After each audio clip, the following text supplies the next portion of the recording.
Oi gente, tudo bem? Esse é o segundo vídeo dessa série de vídeos que eu estou fazendo sobre ansiedade. Se você não viu o primeiro vídeo, tá no meu feed aqui, dá uma procurada. Eu passo 2 exercícios muito simples, porém muito eficazes.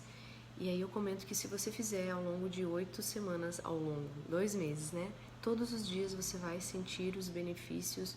A cada exercício você sente uma maior amplitude dos benefícios, né? Digamos assim, e uma maior tranquilidade, né? Principalmente o exercício de respiração diafragmática. Então eu sugiro que você, se você não assistiu o primeiro vídeo, dá uma olhadinha lá e continue fazendo os exercícios.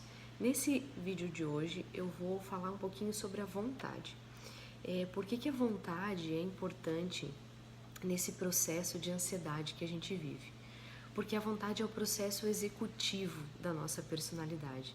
É ela que está à frente das atitudes, das ações que a gente precisa ter diante dos impulsos que a gente tem com a ansiedade. Porque a ansiedade, ela altera os nossos sentidos, né? Então, para a gente entender a vontade, ela fica responsável por domar os nossos sentidos, enquanto a ansiedade é responsável por alterar os nossos sentidos. E quando a gente está com os sentidos alterados, tudo fica alterado, né? Percebe que quando a gente está muito irritada, muito ansiosa, a gente come muito, a gente fica com o paladar alterado, a gente não sente o sabor da comida, a gente fica com dor de cabeça, né? Altera a nossa visão, a gente fica a nossa visão fica multifocal, a gente quer olhar para tudo e não consegue focar em alguma coisa. O nosso olfato fica alterado, o nosso tato fica alterado. Por isso que um dos exercícios que eu vou passar mais pra frente é justamente esse do tato, da gente pegar coisas geladas, coisas duras, coisas gelatinosas, coisas quentes, pra gente aos poucos ir retomando essa consciência, essa presença que a gente perdeu ao ficar muito ansioso, né? Bem, o primeiro ponto para a gente entender o quanto a vontade é importante nesse processo é porque a gente precisa reduzir os objetos de desejo. Então, quanto menos coisa você desejar, mais fácil vai ficar de você educar a sua vontade, né? Daí você pode dizer, mas Araceli, então quer dizer que eu tenho que ter uma vida medíocre ou não aspirar por outras coisas? Não é isso. E aos poucos a gente ir galgando e ampliando e aumentando e fortificando a nossa vontade, porque quando a gente está nesse estágio de alteração, a gente acaba desejando muita coisa. E esses objetos de desejo também alteram ainda mais, porque se a gente não sabe para onde vai, a gente não vai para lugar nenhum, né? Então a gente precisa reduzir, focar naquilo que é importante agora, nesse primeiro momento, para aos poucos a gente ir ampliando essas possibilidades que a gente tem, né? A vontade, ela funciona como um músculo. Então, por exemplo, um tempo atrás a gente foi pro Corcovado e o elevador lá tá estragado. Então a gente precisou utilizar as escadas e nem sei quantos lances de escada a gente subiu. Só sei que no terceiro lance as minhas pernas estavam tremendo, porque os músculos da minha perna tá enfraquecido, né? Nunca mais fiz exercício, enfim. A vontade é a mesma coisa. Então, qual foi o meu impulso? Ceder. Eu não queria mais subir, não queria mais ir lá ver, não queria mais ir lá ver o Cristo lá em cima. Eu queria ficar sentada, né? E é isso que acontece.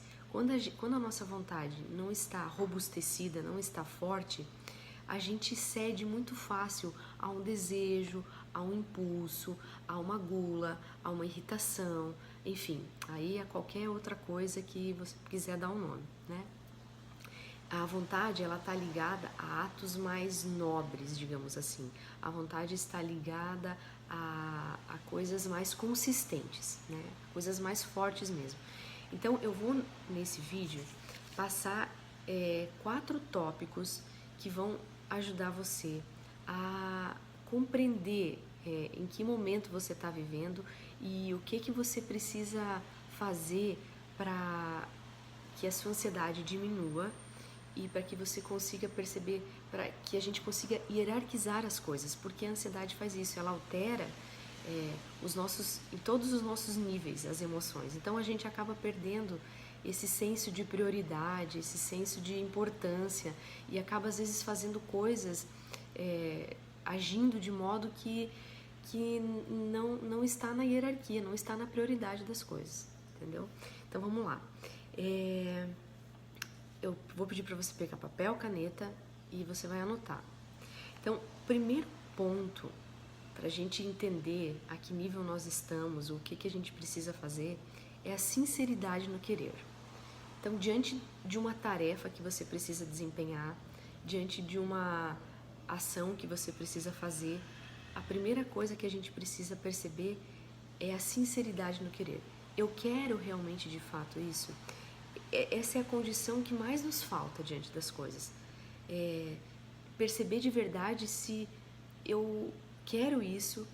E um segundo ponto que aí já entra, se isso é bom e se isso tem valor, né? Se isso realmente é uma atitude, é uma ação, é uma tarefa que vai trazer benefícios, não só para mim, mas para as pessoas com quem eu convivo, né?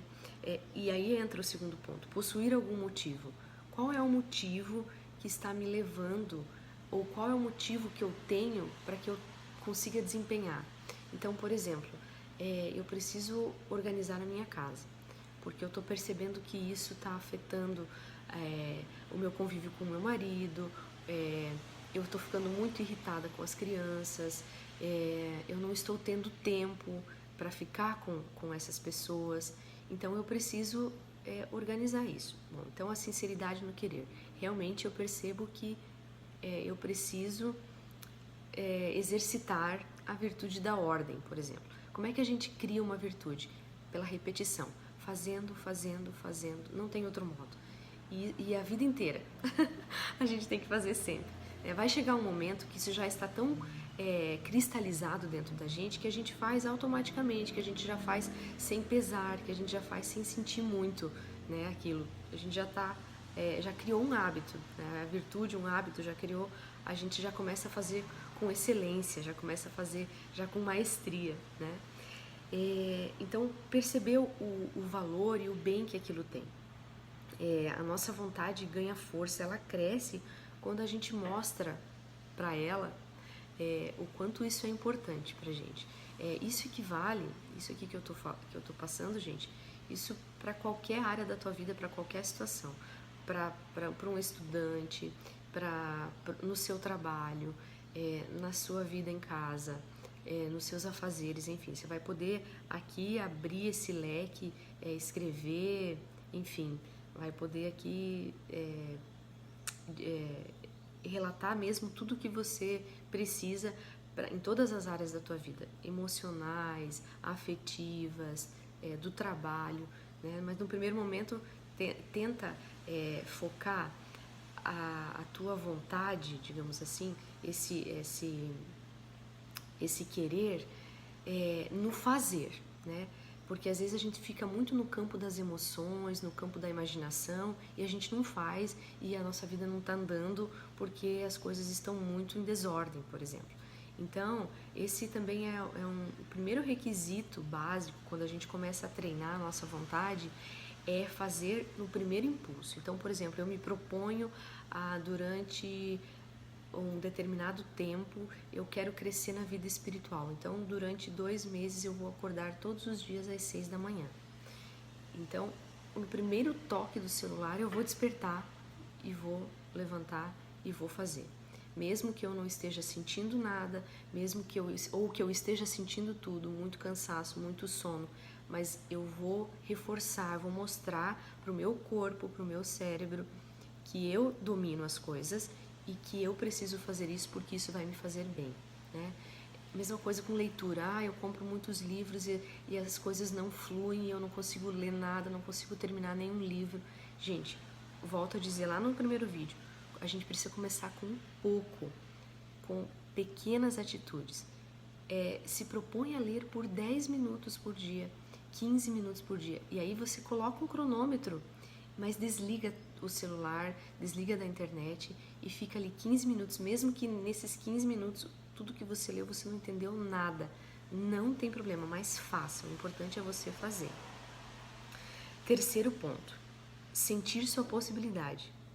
Sou capaz de fazer? Eu tenho forças para isso? Se você consegue responder a essas perguntas, fica muito mais fácil aplicar, desempenhar a tarefa que você precisa fazer.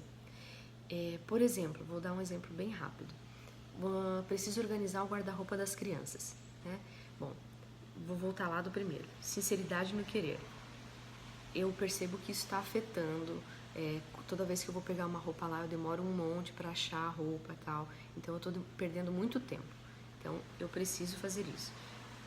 Eu percebo que eu sou desorganizada nisso. Essa é a sinceridade. Segundo, possuir algum motivo. O motivo é que se eu organizar, as coisas vão fluir melhor, eu vou ter mais tempo, eu vou achar a roupa mais rápido, as crianças não vão ficar irritadas, porque criança também se demora muito, elas começam a ficar irritadas, enfim, acarreta um monte de outras coisas. Então, eu percebo que isso é importante para o convívio aqui da nossa casa. Sentir a possibilidade, eu sou capaz de organizar um guarda-roupa? Eu tenho forças para isso? Bom, eu não sei como é que eu vou fazer isso. Então, aí entra o quarto ponto, que é o concretizar o ato. Do que se trata? Bom, trata-se de organizar o guarda-roupa. Quando que eu tenho que fazer? Eu vou estipular um dia, ou dias, não sei como é que é o teu tempo. Aqui, no concretizar o ato, entra automaticamente a tua circunstância. O que é que você está vivendo? E você vai colocar esse tópico, concretizar o ato, dentro da tua circunstância. Bom, eu tenho pouco tempo para organizar, porque eu não tenho só isso para fazer, eu vou estipular dias e um tempo para fazer isso. Gente, quando a gente consegue vislumbrar, quando a gente consegue visualizar as nossas ações, pelo menos essas de cunho prático, né? Quando a gente consegue organizar as tarefas que a gente tem para fazer em casa, tudo fica mais fácil, a gente tem controle da situação, e quando a gente tem, não é tudo que o ansioso quer? O ansioso não quer controlar tudo? Então, quando a gente tem controle da situação, qual é a tendência? A nossa ansiedade diminuir e eu conseguir executar aquilo que eu preciso. Ah, mas aí, Araceli, eu organizo tudo, mas eu não consigo fazer. Bom, você precisa exercitar, volto a dizer, começar no pouco para fazer o muito. A gente precisa ser fiel no pouco para que a gente consiga ser fiel no muito. Então, é isso que vai acontecer. Vamos retomar. Primeiro ponto, sinceridade no querer. Segundo ponto, possuir algum motivo, perceber o valor que aquilo tem, o bem que aquilo tem para a minha vida, para a vida daqueles que eu estou convivendo, para a minha vida no todo. Terceiro ponto, sentir a possibilidade. Sou capaz de fazer? Tenho forças para isso? E o quarto ponto, concretizar o ato. Do que se trata, quando que eu tenho que fazer e como é que eu tenho que fazer. Gente, diante disso aqui, fica muito mais fácil da gente perceber quais também são as prioridades da nossa vida, da nossa casa, do nosso casamento. E isso tende, eu tô falando porque eu faço isso, eu passava isso para os meus pacientes. Isso aqui é um exercício que tende a diminuir a nossa ansiedade, porque a gente começa a perceber quais são, a gente começa a aprender a hierarquizar as coisas, a partir do princípio do que é mais importante e do que é menos importante, tá bom? Se ficou alguma dúvida, vocês podem deixar os comentários, podem deixar no fim nos comentários abaixo aqui, você pode colocar as suas dúvidas. Qualquer pergunta que você tiver, você pode colocar também, porque o último vídeo dessa série vai ser eu respondendo todas as perguntas que vocês vão deixando nesses vídeos que eu vou fazer. Eu quero agradecer por vocês estarem aqui, né, e me acompanhando nesse projeto. Eu estou muito feliz e eu garanto para vocês que se vocês fizerem os exercícios propostos, não é porque sou eu que estou passando, mas se vocês fizerem de verdade, vocês vão colher muitos frutos, tá bom? Eu espero que esse vídeo seja bem útil para você e que te ajude. Um beijo e até a próxima!